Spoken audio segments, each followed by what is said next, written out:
کی مسلسل آوازیں آ رہی ہیں اوپر سے.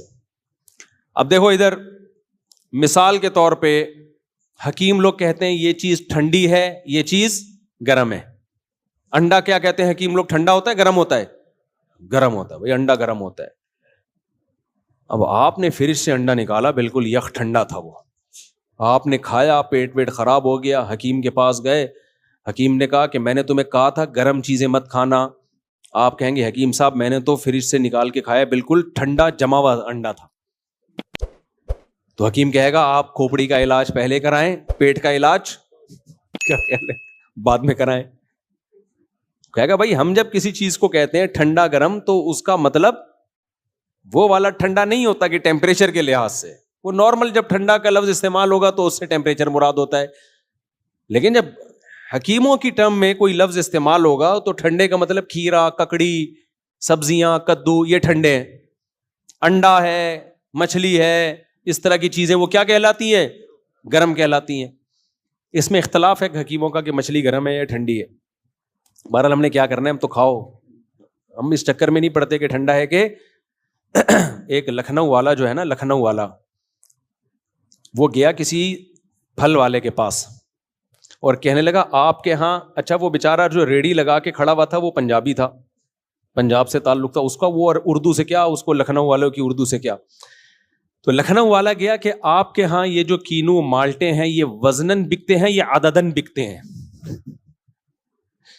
وزن کا مطلب تول کے بکتے ہیں یا درجن کے حساب سے, عدد کے لحاظ. یہ آپ کے ہاں وزنن بکتے ہیں, وزنن بکتے ہیں یا عددن بکتے ہیں؟ اس نے کہا نہ وزنن نہ عددن, دنادن بکتے ہیں, دنادن. لینے لو نہیں تو پتلی گلی سے نکلو. سمجھ رہے ہو کہ نہیں سمجھ؟ اس کو کیا پتا وزنن اور عددن, ہر ایک کی اپنی ٹرم ہوتی ہے نا. اس نے کہا دنادن بکتے ہیں, دنادن لے جا. تو جیسے حکیموں کی اپنی ٹرم, میڈیکل سائنس کی اپنی ٹرمز ہوتی ہیں. ایک لفظ میڈیکل سائنس میں اس کا مطلب کچھ اور ہوتا ہے, لیکن عام زبان میں اس کا مطلب کچھ اور. شریعت میں بھی ایسے ہے. دیکھو عام عربی میں صلاۃ کا لفظ, صلاۃ کا لفظ عام عربی میں یہ تحریک کے معنی میں آتا ہے, حرکت دینا.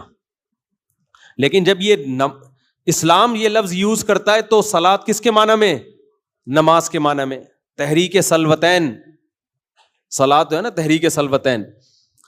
تو قرآن میں جب یہ لفظ استعمال ہوا صلی یصلی سے, تو دعا کے معنی میں. اللہ کی طرف جب نسبت ہوگی کہ اللہ صلاۃ پڑھتا ہے تو کیا مطلب؟ رحمت بھیجتا ہے. دعا کے معنی میں بھی نہیں, رحمت بھیجنے کے معنی میں. جب بندوں کی طرف نسبت ہوگی یا ایھا الذین آمنوا صلوا علیہ, دیکھو صلو کا معنی ہم کہتے ہیں نماز پڑھو, لیکن قرآن کہہ رہے ہیں صلو علیہ, نبی پر نماز پڑھو کا لفظ ہو سکتا ہے یہاں پہ؟ نہ, نبی کے پر درود بھیجو.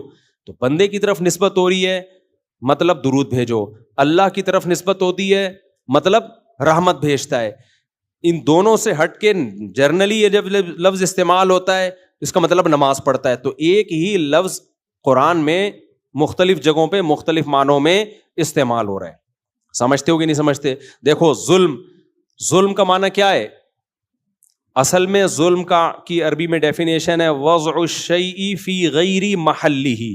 ایک چیز یہاں رکھنے کی تھی, آپ نے اٹھا کے اس کو کسی اور مقام میں رکھ دیا جو اس کا بنتا نہیں ہے. مثال کے طور پر ایک سیٹ ہے مینیجر کی, آپ نے اس کو چپڑاسی کی کرسی پہ لے جا کے بٹھا دیا, تو یہ کیا کہلائے گا؟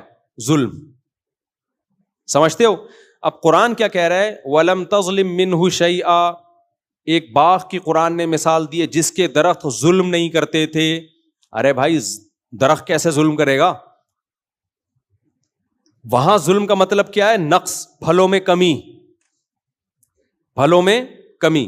صحابہ کرام نے نبی صلی اللہ علیہ وسلم سے پوچھا کہ اللہ تعالیٰ کہتے ہیں کہ جس نے نیک اعمال کیے اور ولم یلبسوا ایمانہم بظلم, اپنے ایمان کے ساتھ ذرا بھی ظلم نہیں کیا, وہ جنت میں جائے گا, جہنم سے وہ بچے گا. تو یا رسول اللہ ہم تو نیک اعمال کرتے ہیں مگر ذرا بھی ظلم نہ کیا ہو, ایسا تو نہیں ہوتا؟ کہیں نہ کہیں پوری زندگی میں تھوڑا بہت ظلم تو انسان سے ہو جاتا ہے نا. کیا خیال ہے بھائی؟ تھوڑا بہت ظلم زیادتی تو ہو جاتی ہے. تو نبی نے فرمایا یہاں ظلم کا مطلب شرک ہے.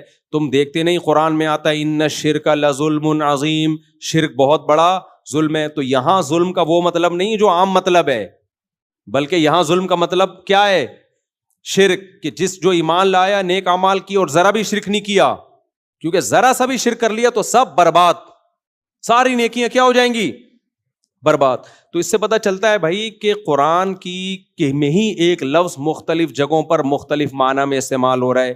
تو ہمیں پتہ کیسے چلے گا کہ کون سا لفظ کس معنی میں ہے؟ بھائی جو بول رہا ہے نا اس سے پوچھو کہ آپ کی نظر میں اس لفظ کا مطلب اس وقت کیا ہے. سمجھتے ہو کہ نہیں سمجھتے؟ تو ہم شریعت سے پوچھتے ہیں.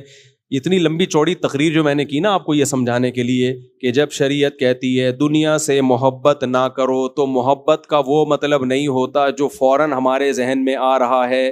ہمارے ذہن میں فوراً یہ آتا ہے کہ کینیڈا جانا چھوڑ دو, وہاں لانچوں میں گھومنا چھوڑ دو, نیاگرا فال بولو مت جاؤ, شادیاں مادیاں بہت دن ہو گئے میرے بھائی مت کرو, صحیح ہے نا, بیوی بچوں سے محبت مت کرو, یہ مطلب آتا ہے نا. دنیا میں تو سب چیزیں داخل ہیں, گاڑیوں سے محبت مت کرو, پراٹھوں سے محبت, جملہ آپ لوگ کمپلیٹ کرو میرے بھائی, پراٹھوں سے محبت مت کرو, ناشتے میں انڈے مت کھاؤ, نہاری وہاری مغز نہاری سب چھوڑ دو. یہی مطلب پادریوں نے لیا تھا جس سے بیڑا غرق ہو گیا عیسائیت کا. سمجھتے ہو؟ انہوں نے کہا جب تورات انجیل کہتی ہے دنیا سے محبت مت کرو, دنیا سے بے رغبتی, تو اب ہم کیا کریں گے؟ سب چھوڑ چھاڑ کے جنگلوں میں نکلیں گے, اللہ اللہ کریں گے, اور بس ان کی جو عورتیں ہوتی ہیں جن کو نن کہا جاتا ہے, انہوں نے کہا ہم سب چھوڑ چھاڑ کر چرچ کی خدمت کے لیے اپنے آپ کو وقف, نہ شادی بیاہ نہ بچے, بس اللہ اللہ. پادریوں نے کیا کہا؟ بس ہر وقت کیا ہوگا؟ اللہ اللہ. وہ ہوا تو نہیں بیچاروں سے اللہ اللہ, بہت سارے کچھ اخلاقی برائیوں میں لگ گئے, کچھ بچے بھی رہے, لیکن یہ گڑھی بھی. وَرَهْبَانِيَّةً ابْتَدَعُوهَا, قرآن کہتا ہے یہ انہوں نے خود سے گڑھی ایک چیز جس کا اللہ نے ان سے مطالبہ نہیں کیا. اب جب آپ پادریوں سے پوچھتے ہو کہ بھائی قرآن کہہ رہا ہے کہ اللہ نے تم سے تورات اور انجیل میں اس کا مطالبہ نہیں کیا کہ تم دنیا کو لات مار دو, تو تم نے یہ کام کیوں کیا؟ تو وہ جواب میں کیا کہتے ہیں؟ تورات اور انجیل میں جگہ جگہ ہے دنیا سے دل مت لگاؤ, دنیا سے دل مت لگاؤ. تو ہم جواب میں کیا کہیں گے؟ بھائی جس اللہ نے دنیا سے دل لگانے سے منع کیا اسی اللہ سے پوچھا جائے گا نا, اے اللہ دل نہ لگانے کا مطلب کیا ہے؟ جو حکیم آپ کو کہہ رہا ہے کہ ٹھنڈی چیزیں کھاؤ گرم چیزیں نہ کھاؤ, اس حکیم سے پوچھو گے نا گرم سے کیا مراد ہے؟ کیا خیال ہے بھائی؟ ہاتھ لگا کے دیکھ کے ٹھنڈی ہو یا ہاتھ لگانے سے گرم کا پتہ چل رہا ہو؟ وہ کہے گا نا نا نا, پوری لسٹ بنا کے دے گا آپ کو, یہ چیزیں گرم چیزیں ہیں, یہ چیزیں ٹھنڈی چیزیں, یہی ہوگا کہ نہیں ہوگا؟ تو اللہ تعالیٰ نے بھی جتنی بھی آسمانی کتابیں ہیں جن میں ہمیں دنیا سے محبت کرنے سے منع کیا ہے, ان میں اللہ نے خود ایکسپلین کیا ہے کہ اس کا مطلب کیا ہے. پہلی بات, قرآن سے ہمیں پتہ چلتا ہے کہ پیغمبروں سے کبھی گناہ نہیں ہو سکتا. اگر دنیا سے محبت کا مطلب یہ ہوتا کہ دنیا رکھ نہیں سکتے آپ, اس کی طرف دل مائل نہیں ہو سکتا, تو قرآن سلیمان علیہ الصلاۃ والسلام کی بادشاہت, ان کی 100 بیویاں اور ان کے خادم اور ان کا تخت, اور تخت بھی اتنا لگژری, ایسا لگژری تخت کے ہیرے جواہرات اس میں جڑے ہوئے, اور ملکہ سبا دیکھ کے اس کے ہوش اڑ گئے, یہ کیا ہے بھائی؟ اور ایسا عالی شان محل جس میں وہ رہا کرتے تھے. تو دنیا کی محبت کا اگر یہ کانسیپٹ ہوتا جو پادریوں نے بنایا, تو اس تصور میں کیا سلیمان علیہ السلام پورے اترتے ہیں؟ آپ لوگ, مجھے لگ رہا ہے اب سب بھول بھلائیاں ہو گئے, جو بیان سننے کے آداب تھے وہ سب ختم ہو گئے, بھول گئے. جب نہیں ہو تو نہیں بولنا ہے آپ نے, ہاں ہو تو ہاں بولنا ہے, گردن ہلانی ہے, یوں کرنا ہے. کچھ مجھے رسپانس دیں گے تو مجھے لگے گا کہ کچھ آپ لوگ میرے ساتھ, میں نے پراٹھا نہیں کھایا تو آپ نے تو کچھ کھایا ہوگا نا. تو دوسری بات یہ کہ فطرت اللہ التی فطر الناس علیہا، اللہ کہتے ہیں اسلام انسان کی وہ فطرت ہے جس فطرت پہ اللہ نے انسان کو پیدا کیا. تو انسان کی فطرت مرغوب چیز دیکھ کے ہٹنا ہے یا اس کی طرف جانا ہے؟ جانا ہے. تو اسلام کیسے روک سکتا ہے ایک ایسی چیز سے جو آپ کی نیچر کے خلاف ہو؟ کیسے روک سکتا ہے بھائی؟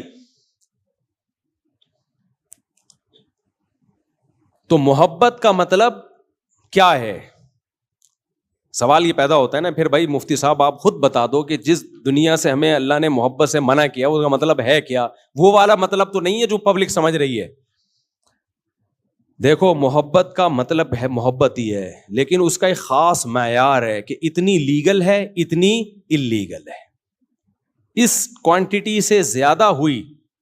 پائلٹ جب جہاز میں سوار ہوتے ہیں نا، میں تو پائلٹوں سے بھی بڑی سلام دعا ہے میری، تو میں پائلٹوں سے پوچھتا رہتا ہوں کیا خدا نخواستہ پائلٹ اگر پی کے آ گیا، ہمارے پائلٹ تو نہیں پیتے مسلمان پائلٹ، لیکن بہت سارے جو غیر مسلموں کے پائلٹ ہیں وہ تو پی کے بھی بیٹھتے ہیں نا. تو آدمی جب جہازوں میں بہت سفر ہوتا ہے تو اس کو ڈر ہوتا ہے کہ یار ان لوگ کو تو پینے کی عادت